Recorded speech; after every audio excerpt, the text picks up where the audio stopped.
Hello everyone, जय हिंद। आज की इस वीडियो में हम लोग बात करेंगे बिहार एसएससी प्रैक्टिस सेट। देखिए, यह एसएससी का प्रैक्टिस सेट नंबर 5 है।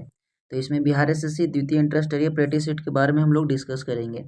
यह क्रॉन पब्लिकेशन का प्रैक्टिस सेट है, जिसमें कुल 15 प्रैक्टिस सेट दिए हुए हैं। पहले 4 प्रैक्टिस सेट ऑलरेडी चैनल पर अपलोड है। तो चलिए इस वीडियो को हम लोग स्टार्ट करते हैं। अगर आप लोग न्यू हैं तो जरूर चैनल को सब्सक्राइब कर दीजिएगा, जिससे कि आगे आने वाले वीडियो का नोटिफिकेशन आपको मिल सके। चलिए वीडियो स्टार्ट करते हैं। डिस्क्रिप्शन में आपको टेलीग्राम का लिंक मिल जाएगा, आप लोग ज्वाइन कर लीजिएगा। वहाँ पे पीडीएफ को अपडेट किए जाते हैं। देखिए, यह प्रैक्टिस सेट नंबर 5 दिया हुआ है। तो चलिए हम लोग इसमें डिस्कस करते हैं। कोशिश कीजिएगा कि आप लोग आखिरी तक सारे प्रश्न को अटेम्प्ट कीजिएगा। तो आज का फर्स्ट प्रश्न दिया हुआ है। इसमें सबसे पहले हम लोग समान अध्ययन के प्रश्न को डिस्कस करेंगे। तो आज का फर्स्ट प्रश्न दिया हुआ है कि निम्न में से किस सुल्तान ने कुतुब मीनार की 5वीं मंजिल का निर्माण कराया। तो कुतुब मीनार की अगर 5वीं मंजिल की बात किया जाए तो यह कुतुबुद्दीन ऐबक ने निर्माण कराया था। ऑप्शन नंबर ए बिल्कुल सही हो जाएंगे। नेक्स्ट है कि निम्नलिखित में से कौन सी जोड़ी यानी गवर्नर जनरल और घटना सुमेलित है। इनमें से गवर्नर जनरल और इनकी जोड़ी के बारे में इस पर चर्चा किया गया है। देखिए, लॉर्ड एलनबरो सिंध का विलय, तो लॉर्ड एलनबरो थे जो सिंध के विलय में इससे यह सम्मिलित है, यानी ऑप्शन से बिल्कुल सही हो जाएंगे। नेक्स्ट प्रश्न दिए हुए हैं कि कांग्रेस की प्रथम भारतीय महिला अध्यक्ष कौन थी। तो अगर भारतीय महिला की बात किया जाए तो सरोजिनी नायडू हो जाएंगे। देखिए, यहाँ पर बात किया जाए कांग्रेस की स्थापना, तो इसका स्थापना हुआ था 1885 में। कहाँ हुआ था? तो बम्बई में हुआ था। एव होम के द्वारा किया गया था। नेक्स्ट प्रश्न दिया हुआ है कि लोकनायक के नाम से किसे जाना जाता है। तो लोकनायक के नाम से जयप्रकाश नारायण को जाना जाता है। ऑप्शन सी बिल्कुल सही हो जाएंगे। इनके नाम पे एक अंतर्राष्ट्रीय एयरपोर्ट है जो कि पटना में स्थित है। नेक्स्ट प्रश्न दिया हुआ है कि भारतीय राष्ट्रीय आंदोलन पर इंडिया स्ट्रगल नामक पुस्तक लिखी थी। तो यह किसने लिखा था? India struggle. तो यह पुस्तक लिखा गया था सुभाष चंद्र बोस के द्वारा, यानी ऑप्शन नंबर ए बिल्कुल सही हो जाएंगे। नेक्स्ट प्रश्न दिए हुए हैं कि वर्ष 2022 का यूएनएचसीआर यानी नानसेन शरणार्थी पुरस्कार किसने जीता है। तो यह पुरस्कार जीता है यूएनएचसीआर के, अगर पुरस्कार की बात किया जाए तो यह जीता है एंजेला मर्केल ने, यानी ऑप्शन नंबर डी बिल्कुल सही हो जाएंगे। नेक्स्ट प्रश्न है कि इलेक्ट्रिक कारों के लिए मोटर स्पोर्ट चैंपियनशिप का नाम क्या है। तो इलेक्ट्रिक कारों के लिए अभी हाल ही में इसका नाम परिवर्तन कर दिया गया है, फार्मूला ई कर दिया गया, यानी ऑप्शन नंबर बी बिल्कुल सही हो जाएंगे। नेक्स्ट प्रश्न दिया हुआ है कि न्यायमूर्ति यू ललित के बाद भारत के 5वें मुख्य न्यायाधीश यानी सीजीआई के रूप में कौन पदभार ग्रहण करेंगे या करेगा। तो अभी देखिए, अभी डीवाई चंद्रचूड़, यानी ऑप्शन नंबर डी बिल्कुल सही हो जाएंगे। डीवाई चंद्रचूड़ को अभी भारत का मुख्य न्यायाधीश बना दिया गया है। ऑप्शन डी बिल्कुल सही हो जाएंगे। नेक्स्ट प्रश्न दिया हुआ है कि भारत में डिजिटल पेमेंट इंडेक्स यानी डीपीआई कौन सी संस्था जारी करती है। तो सारे ही अगर बैंक से रिलेटेड जो भी है तो आरबीआई के ही देख रेख में होता है, यानी ऑप्शन नंबर ए बिल्कुल सही हो जाएंगे। और सेबी का कार्य होता है central exchange board of India, यानी यह शेयर मार्केट से जुड़ा हुआ है। नेक्स्ट प्रश्न दिए हुए हैं कि हाल ही में खबरों में रहा जागृति किस क्षेत्र से संबंधित यानी शुभंकर है। तो अगर जागृति की बात किया जाती है किस क्षेत्र का शुभंकर है, तो यह शुभंकर हो जाएंगे उपभोक्ता जागरूकता की ओर से, यानी ऑप्शन नंबर डी बिल्कुल सही हो जाएंगे। नेक्स्ट प्रश्न है कि भारत में पहला हर घर जल प्रमाणित राज्य कौन सा है। तो यह हो जाएंगे गोवा, हर घर जल, यानी ऑप्शन सी बिल्कुल सही हो जाएंगे। नेक्स्ट प्रश्न है कि यूनाइटेड किंगडम के 56वें प्रधानमंत्री के रूप में किसे चुना गया है। तो 56 क्रम की अगर बात किया जाए प्रधानमंत्री के, तो यह चुना गया है लिज ट्रस को। किसे चुना गया है? लिज ट्रस, यानी ऑप्शन ए बिल्कुल सही हो जाएंगे। नेक्स्ट प्रश्न दिए हुए हैं कि भारत में इंजीनियर्स दिवस किसकी जयंती के उपलक्ष्य में मनाया जाता है। तो यह किनके उपलक्ष्य में मनाया जाता है? तो यह मनाया जाता है एम विश्वेश्वरैया के उपलक्ष्य में, यानी ऑप्शन नंबर बी बिल्कुल सही हो जाएंगे। नेक्स्ट प्रश्न दिए हुए हैं कि ऑस्कर 2023 में भारत की आधिकारिक प्रविष्ट के रूप में किस फिल्म की घोषणा की गई है। देखिए, अगर बात किया जाए प्रविष्ट के लिए तो यह भी छेलो शो को वहाँ पे नॉमिनेट किया गया था। ऑप्शन नंबर डी बिल्कुल सही हो जाएंगे। नेक्स्ट प्रश्न दिया हुआ है कि भारत के दूसरे चीफ डिफेंस स्टाफ के रूप में किसे नियुक्त किया गया है। तो यानी चीफ डिफेंस बोले तो सीडीएस, तो प्रथम सीडीएस तो बिपिन रावत थे। तो उनको उनकी जो एरोप्लेन दुर्घटना में मृत्यु हो गई थी, तो उनके मृत्यु के पश्चात अभी अनिल चौहान को यह पदभार संभाला गया है, यानी ऑप्शन नंबर बी बिल्कुल सही हो जाएंगे। नेक्स्ट प्रश्न है कि निम्नलिखित में से किस नेता ने 1906 में कलकत्ता कांग्रेस अधिवेशन की अध्यक्षता की थी। तो 1906 की अगर बात किया जाए तो यह किया था दादा भाई नौरोजी ने, यानी ऑप्शन नंबर डी बिल्कुल सही हो जाएंगे।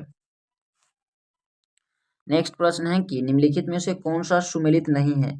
इनमें से सुमेलित नहीं है, इनको हमें अलग करना है। देखिए, जेलेपला यानी सिक्किम में तो यह बिल्कुल सही है। माना और नीति तो यह उत्तराखंड में भी सही है। सिपकिला तो यह सिपकिला जम्मू कश्मीर में नहीं है, यह सिक्किम में। यहाँ पे देखिए, यहाँ पे बोमडिल्ला है तो यह अरुणाचल प्रदेश में, और सिपकिला कहाँ पे है आप लोग कमेंट बॉक्स में जरूर बताइएगा, यानी ऑप्शन नंबर सी बिल्कुल सही हो जाएंगे। नेक्स्ट दिया हुआ है कि भारत की तट रेखा की कुल लंबाई लगभग है। तो केवल तट रेखा पूछ रहा है भारत की, तो इसका कुल लंबाई हो जाएंगे 7500 किलोमीटर, यानी ऑप्शन नंबर डी बिल्कुल सही हो जाएंगे। अगर भारत की सर्वाधिक अगर कोस्टल एरिया की बात किया जाए तो गुजरात राज्य का है। और नेक्स्ट प्रश्न देखते हैं क्या दिया हुआ। नेक्स्ट प्रश्न है कि भारत में सुनामी यानी वार्निंग सेंटर अवस्थित है। तो सुनामी सेंटर की अगर बात किया जाए तो भारत में अवस्थित है हैदराबाद में, यानी ऑप्शन नंबर सी बिल्कुल सही हो जाएंगे। नेक्स्ट प्रश्न दिए हुए हैं कि विश्व जनसंख्या दिवस कितने अरब जनसंख्या पहुंचने के पश्चात मनाया जाने लगा है। तो अभी यह देखिए, इसका एक टारगेट था, तो 5 अरब जब से जनसंख्या हुआ है उसी समय से विश्व जनसंख्या दिवस मनाया जाता है। नेक्स्ट प्रश्न दिया हुआ है कि निम्न में से किस राष्ट्रपति ने एक शक्ति का प्रयोग किया था जिसे संवैधानिक शब्दावली में जेबी या निषेधाधिकार कहा जाता था। यह किसने प्रयोग किया था। तो यह प्रयोग किया था ज्ञानी जैल सिंह ने, यानी जेबी बिटो का प्रयोग किया था। ऑप्शन नंबर सी बिल्कुल सही हो जाएंगे। नेक्स्ट प्रश्न दिए हुए हैं कि भारत में त्रिस्तरीय पंचायत राज व्यवस्था का सिफारिश की थी, तो यह कौन सा समिति ने त्रिस्तरीय का सिफारिश किया था। देखिए, बलवंत राय मेहता समिति ने त्रिस्तरीय के लिए सिफारिश किया था और अशोक मेहता ने द्विस्तरीय के लिए। नेक्स्ट है कि वर्ष 1992 में शासन एवं विकास नामक रिपोर्ट के कितने सुशासन की परिभाषा तय थी। तो शासन एवं विकास की अगर बात की जाए 1992 के अकॉर्डिंग, तो उस समय की अगर भाषा की बात किया जाए तो रिपोर्ट किसने परिभाषित किया था। तो विश्व बैंक के द्वारा परिभाषित किया गया था, यानी ऑप्शन नंबर बी बिल्कुल सही हो जाएंगे। नेक्स्ट प्रश्न है कि एक खुली हुई अर्थव्यवस्था में अर्थव्यवस्था की राष्ट्रीय आय CIGXM क्रमशः अर्थ है। तो उपभोग, निवेश या सरकारी खर्च, कुल निर्यात की कुल आयात कितना होगा। तो देखिए, अगर इसका यहाँ पे आप लोग सोल्यूशन कीजिएगा तो यहाँ पे y यानी इसको हम लोग खुली अर्थव्यवस्था यानी अर्थव्यवस्था की राष्ट्रीय आय y मान लिए हैं, तो यहाँ पे सारे जुड़ जाएंगे और x माइनस एम यानी एक्सपोर्ट इम्पोर्ट जो भी हुआ है तो उसको घटाकर यहाँ जो भी बचेगा तो ऐड हो जाएगा, यानी ऑप्शन नंबर सी बिल्कुल सही हो जाएंगे। नेक्स्ट प्रश्न है कि भारत में किसने आमदनी पर कर की शुरुआत की थी। तो सर्वप्रथम किसने अपने इनकम यानी सभी के लिए इनकम पे कर की यानी टैक्स की शुरुआत की थी सर्वप्रथम बार।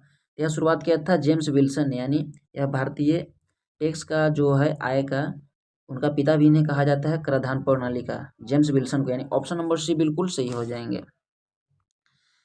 नेक्स्ट प्रश्न दिए हुए हैं कि ऑपरेशन ट्विस्ट किस देश द्वारा 2 बार प्रयोग किया गया था। तो अगर ऑपरेशन ट्विस्ट की बात किया जाए तो किसके द्वारा प्रयोग किया गया था। तो इसका बिल्कुल सही हो जाएगा ऑप्शन नंबर बी, यानी अमेरिका के द्वारा प्रयोग किया गया था। नेक्स्ट प्रश्न है कि WTO को अपीलीय प्राधिकरण की स्थापना कब की गई थी। तो इसका प्राधिकरण की अगर स्थापना की बात किया जाए तो इसका तो स्थापना 1995 में हुआ था, लेकिन अपील की अगर बात किया जाए तो 1996 से इसका प्राधिकरण किया गया था, ऑप्शन नंबर बी बिल्कुल सही हो जाएंगे। नेक्स्ट प्रश्न है कि तेलिया रुमाल के लिए किस राज्य को GI टैग दिया गया है। तो तेलिया रुमाल जो कि बड़े ही फेमस तेलंगाना राज्य में है, प्रश्न से ही यहाँ पे समझ में आता है, यानी ऑप्शन नंबर सी बिल्कुल सही हो जाएंगे। नेक्स्ट प्रश्न है कि विश्व खाद्य सुरक्षा दिवस कब मनाया जाता है। तो यह प्रत्येक वर्ष को विश्व खाद्य सुरक्षा दिवस 26 अगस्त को मनाया जाता है, यानी ऑप्शन सी बिल्कुल सही हो जाएंगे। नेक्स्ट प्रश्न है कि पूर्वी घाट से होकर कौन सी नदी नहीं बहती है। तो इन चारों अगर ऑप्शन के अनुसार अगर बात किया जाए तो देखिए कृष्णा नदी पूर्वी घाट से होकर नहीं बहता है, यह दक्षिण की ओर से बहता है, यानी ऑप्शन नंबर बी बिल्कुल सही हो जाएंगे। नेक्स्ट है कि लाल पांडा यानी रेड पांडा के बारे में क्या सत्य है, तो इसके बारे में सत्य बताना है। लाल पांडा को भारत में कानूनी संरक्षण प्राप्त है, बिल्कुल सही है। यह अरुणाचल प्रदेश का राजकीय पशु है, तो नहीं, पशु नहीं है। यह एलुरुस या फुलगेंस प्रजाति का जानवर है, तो बिल्कुल सही है, यानी ऑप्शन ए और तीन सही है, यानी ऑप्शन सी बिल्कुल सही हो जाएंगे। नेक्स्ट प्रश्न दिया हुआ है कि निम्नलिखित में से कौन सा प्रथम अशोक चक्र प्राप्त करता थे, तो इनमें से अगर बात किया जाए तो प्रथम अशोक चक्र प्राप्त करता कौन सा हो जाएंगे, तो नरबहादुर थापा, यानी ऑप्शन ए बिल्कुल सही हो जाएंगे। नेक्स्ट प्रश्न है कि विश्व में सर्वाधिक आबादी वाला शहर कौन है, तो शहर की बात कर रहा है, तो यह हो जाएंगे टोक्यो, जो कि जापान में स्थित है, ऑप्शन नंबर डी बिल्कुल सही हो जाएंगे। नेक्स्ट प्रश्न है कि भगवती समिति का संबंध किससे है, तो इनका संबंध हो जाएगा बेरोजगारी से, यानी ऑप्शन बी बिल्कुल सही हो जाएंगे। नेक्स्ट प्रश्न दिया हुआ है कि ब्रिक्स में सबसे अंत में कौन सा देश शामिल हुआ है, तो देखिए यहाँ पे दिया हुआ है एस, तो वही देश है जो सबसे अंत में, यानी साउथ अफ्रीका, यानी ऑप्शन नंबर डी बिल्कुल सही हो जाएंगे। नेक्स्ट प्रश्न है कि उरुग्वे की मुद्रा क्या है, तो उरुग्वे देश की मुद्रा की अगर बात किया जाए तो पेसो हो जाएंगे, यानी ऑप्शन नंबर डी बिल्कुल सही हो जाएंगे। नेक्स्ट है कि इनमें से कौन सी रचना सलमान रुश्दी की नहीं है, तो इनका रचना की अगर बात किया, देखिए फ्यूरी तो इनका है, गोल्डन हाउस इनका है, और मिडनाइट चिल्ड्रन भी इनका है, तो नेक्स्ट जो ऑप्शन होगा वही इनका नहीं होगा, तो इनका ऑप्शन नंबर डी यानी टू लाइव्स, यह इनका रचना नहीं है, तो ऑप्शन डी बिल्कुल सही हो जाएंगे। नेक्स्ट प्रश्न दिया हुआ है कि उत्तर प्रदेश ग्लोबल इन्वेस्टर्स समिति 2023 का आयोजन किस शहर में किया जा रहा है, तो यह किया जा रहा है लखनऊ में, यानी ऑप्शन नंबर बी बिल्कुल सही हो जाएंगे। नेक्स्ट प्रश्न दिया हुआ है कि हाल ही में जारी ग्लोबल क्वालिटी इंफ्रास्ट्रक्चर इंडेक्स यानी GQII 2021 में भारत का रैंक है, तो ग्लोबल इनक्वालिटी इंफ्रास्ट्रक्चर की अगर बात किया जाए तो भारत का रैंक हो जाएगा 10वीं, यानी ऑप्शन नंबर सी बिल्कुल सही हो जाएंगे। नेक्स्ट प्रश्न दिया हुआ है कि कौन सा शहर 2023 में राष्ट्रीय बाल विज्ञान कांग्रेस यानी नेशनल चाइल्ड साइंस कांग्रेस का मेजबान करेगा, यानी मेजबान है, तो कौन सा हो जाएंगे, यह हो जाएगा देखिए अहमदाबाद, यानी गुजरात का जो शहर है अहमदाबाद, वो हो जाएगा, ऑप्शन ए बिल्कुल सही हो जाएंगे। नेक्स्ट प्रश्न है कि अवैध सीमा पार करने से रोकने के लिए अमेरिका और किस देश ने नई अप्रवासन नीतियां यानी इमिग्रेशन पॉलिसीज पर सहमति व्यक्त की है, तो और अमेरिका ने हाल ही में मैक्सिको के साथ यह समिति जो सहमति व्यक्त किया है, ऑप्शन ए बिल्कुल सही हो जाएंगे। नेक्स्ट प्रश्न दिया हुआ है कि हाल ही में खबरों में रहा विंड होक डिस्लेशन यानी विंड हुक डिस्लेशन किस क्षेत्र से संबंधित है, तो यह संबंधित हो जाएंगे प्रेस की स्वतंत्रता से, यानी ऑप्शन सी बिल्कुल सही हो जाएंगे। नेक्स्ट प्रश्न दिया हुआ है कि भारत का पहला पॉन्ड टैक्स प्रोजेक्ट पाने वाला पहला राज्य कौन बना है, तो पॉन्ड टैक्स प्रोजेक्ट के तहत अभी हाल ही में किस राज्य को पहला राज्य घोषित किया गया है, तो यह घोषित किया गया है उत्तर प्रदेश को, यानी यूपी को, ऑप्शन ए बिल्कुल सही हो जाएंगे। नेक्स्ट प्रश्न है कि कौन सा देश छठे हिंद महासागर सम्मेलन यानी IOC का मेजबान है, तो यह देश हो जाएगा बांग्लादेश, यानी ऑप्शन ए बिल्कुल सही हो जाएंगे।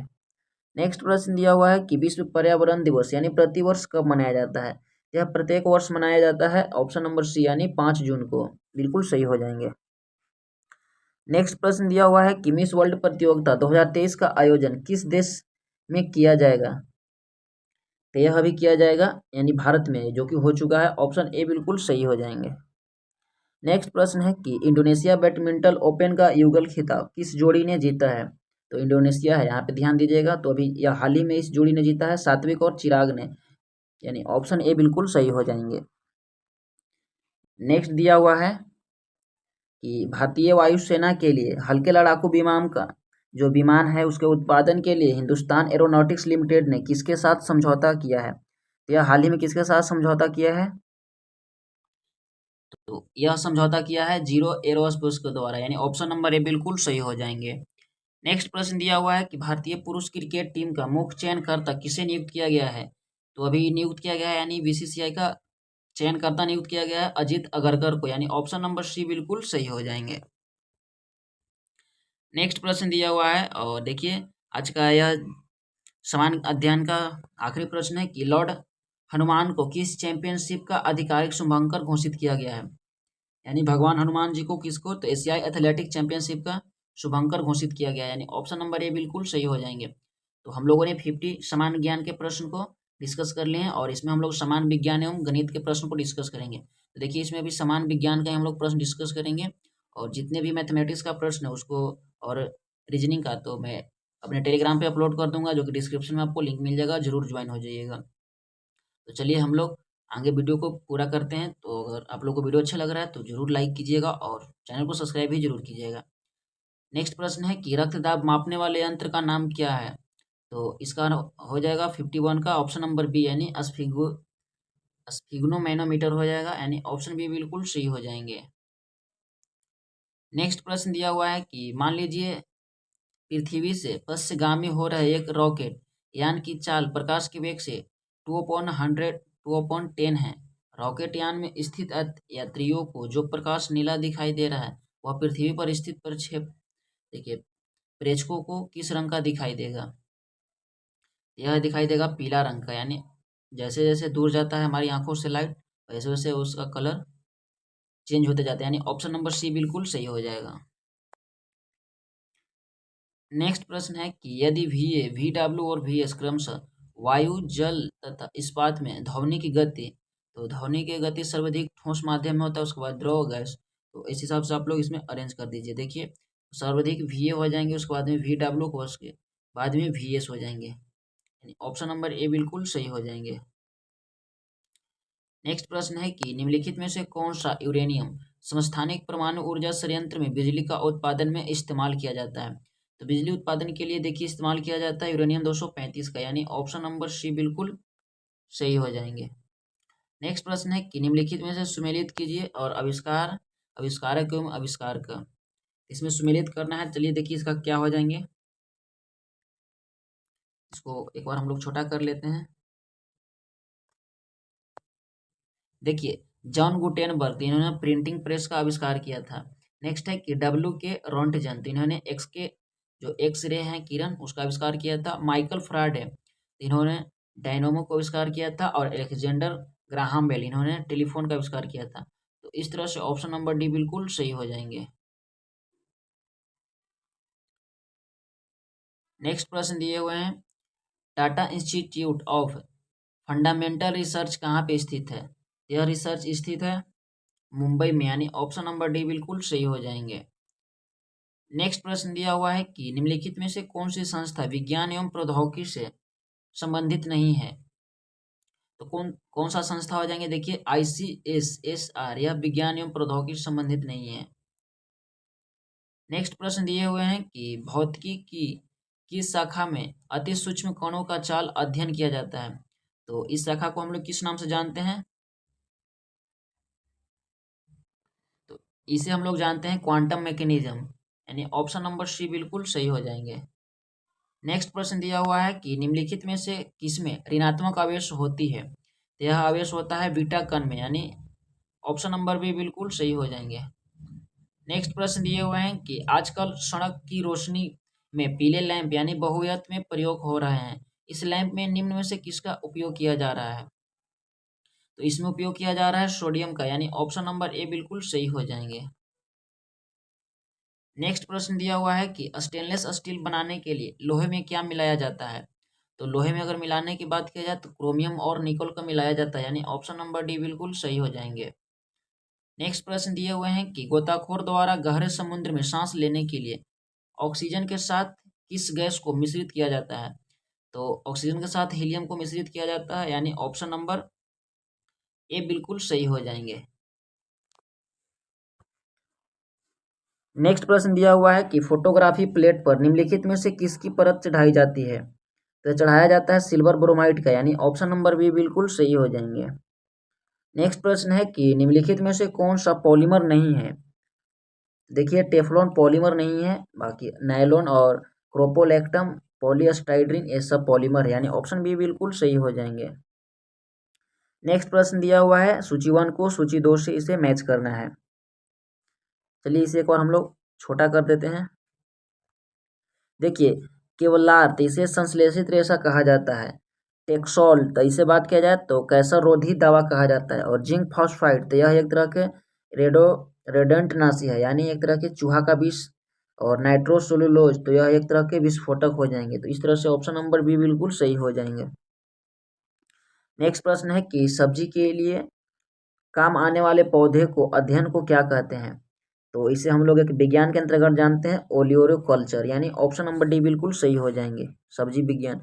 उड़ने वाला स्तनपायी है, तो इनमें से कौन सा स्तनपायी है जो उड़ता है। देखिए यह स्तनपायी हो जाएंगे चमगादड़, ऑप्शन नंबर डी बिल्कुल सही हो जाएंगे।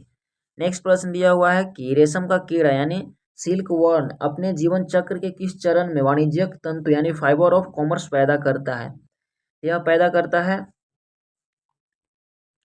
देखिए कोशित यानी पुप्पा में, जब पुप्पा अवस्था में आता है तो उस समय इन्होंने फाइबर को उत्पन्न करता है। ऑप्शन सी बिल्कुल सही हो जाएंगे।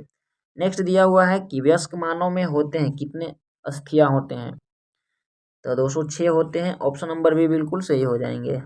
नेक्स्ट प्रश्न है कि डब्ल्यूबीसी का बनना तथा आरबीसी का विनाश कहाँ होता है। तो इसका विनाश होता है पलिया में, ऑप्शन बी बिल्कुल सही हो जाएंगे। नेक्स्ट प्रश्न है कि प्रकाश संश्लेषण का जो उपोत्पाद है तो कहाँ पे होता है प्रकाश संश्लेषण, उपोत्पाद। देखिए इसका अगर बात किया जाए तो O2 यानी ऑक्सीजन के साथ ही ऐसा प्रक्रिया कर होता है प्रकाश संश्लेषण। नेक्स्ट प्रश्न यहाँ पे दिया हुआ है मैच करने के लिए, चलिए इसको हम लोग मैच करते हैं। देखिए क्या है कि सूखा रोग, तो सूखा रोग किसके कमी से होता है, तो विटामिन डी की कमी से होता है। बेरी की बात किया जाए तो B1 की कमी से हो जाएंगे। वहीं जो निशानधानता, इसका अगर बात किया जाए तो विटामिन ए की कमी से, यानी यहाँ पे रतौंधी है। और अस्कर्बी विटामिन सी, तो ऑप्शन ए बिल्कुल सही हो जाएंगे। नेक्स्ट प्रश्न दिया हुआ है कि इनमें सही जोड़े बनाइए तथा नीचे दिए गए कूट का सही उत्तर चुनिए। देखिए यहाँ पे हो जाएंगे रक्तलाप यानी एनीमिया, लौह की कमी से गला या गोंटो ग्वाइटरमाला, तो यह हो जाएंगे किसकी कमी से, यह हो जाएंगे आयोडीन की कमी से। नेक्स्ट है रतौंध यानी नाइट ब्लाइंडनेस यानी विटामिन ए की कमी से। और बेरी विटामिन बी की कमी से, यानी ऑप्शन नंबर बी बिल्कुल सही हो जाएंगे। नेक्स्ट दिया हुआ है सूची 1 को सूची 2 से सुमेलित कीजिए और सूचियों के नीचे दिए गए कूट का उत्तर का चयन कीजिए। यानी बीमारी एक तरफ दिया हुआ है, दूसरी तरफ इसका वाहक दिए हुए हैं। तो 74 का क्या हो जाएंगे, एक बार इसे लोग मैच कर लेते हैं।